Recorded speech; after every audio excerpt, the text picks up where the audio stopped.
বয়সের ভারে নুয়ে পড়েছে শরীর, তবুও থেমে নেই পা। দুবেলা দুমুঠো খাবার জোগাড় করতে পত্রিকা হাতে ছুটছেন ষাটোর্ধ্ব দৃষ্টি প্রতিবন্ধী রঞ্জন কুমার সরকার।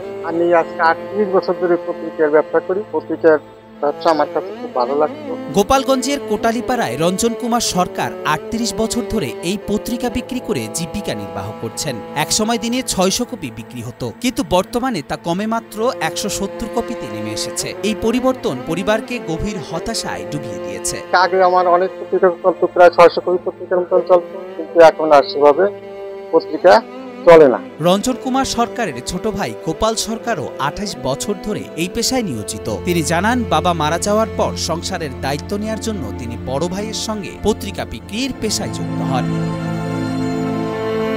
শুরুতে পত্রিকা বিক্রি করতে গিয়ে নিজেকে ভাগ্যবান মনে করতেন, কারণ পেশার মাধ্যমে শিক্ষিত সমাজের মানুষের সঙ্গে কথা বলার সুযোগ মিলত। গত 28 বছর যাবৎ পত্রিকা বিক্রি করি।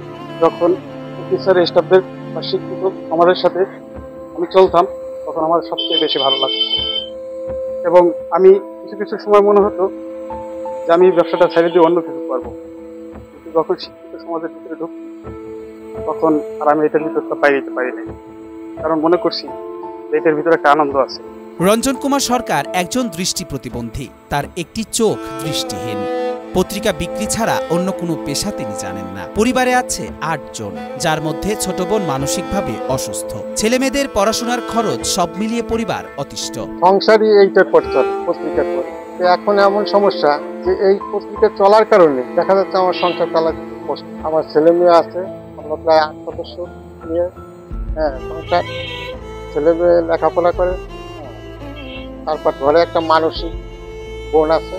গোপাল সরকারের মতে একসময় মানুষ পত্রিকা পেতে লাইন ধরত, এখন অনলাইনে পড়ার কারণে নতুন গ্রাহক প্রায় নেই। শুধু কিছু পুরনো গ্রাহক ও চাকরির প্রার্থীরা নিয়মিত পত্রিকা নিচ্ছেন, যা গ্রাহক কমে যাওয়ার পিছনে বড় একটি কারণ। খুব অসহায় হয়ে দাঁড়াইছে এই কারণে, যত পত্রিকা কমে যাওয়ায়। আগে আমার 250 কপি পত্রিকা চলতো, কিন্তু এখন পত্রিকা চলে মাত্র 60 কপি। কিন্তু এই 60 কপি নিয়ে তো আর বাইচে থাকা যায় না। ন্যাচারাল ব্যাকটেরিয়ালাইসিসের সুরক্ষায় ফ্রেশ ও অ্যাক্টিভ সব সময়। এখন ধুলাবালি জীবাণু ঘাম ক্লিন বোল্ড রিমার্ক। রঞ্জন ও গোপাল সরকার মনে করেন, যেসব কারণে পত্রিকার বিক্রি কমেছে তার মধ্যে প্রধান হলো YouTube, online news, TV channel ও সামাজিক যোগাযোগ মাধ্যম। তারা দেশের তরুণদের প্রতি আহ্বান জানিয়েছেন, পত্রিকা পড়ে তাদের পেশাকে বাঁচাতে সাহায্য করুক সকলে। যেমন আগে একটা পত্রিকা সাধলে মানুষ নিছে, কিন্তু এখন একটা পত্রিকা সাধলে বলে যে না, আপনার লাগবে না, করে ফেলাই। অনলাইনে পড়ছি রাত্রে 12টা। আমি বলতে চাই যে যারা গ্রাহক আছেন তারা যেন পত্রিকা পড়েন। পত্রিকা পড়লে আমার মতো অনেক হকারই তাদের স্বাভাবিক জীবনে ফিরে আসতে পারবে।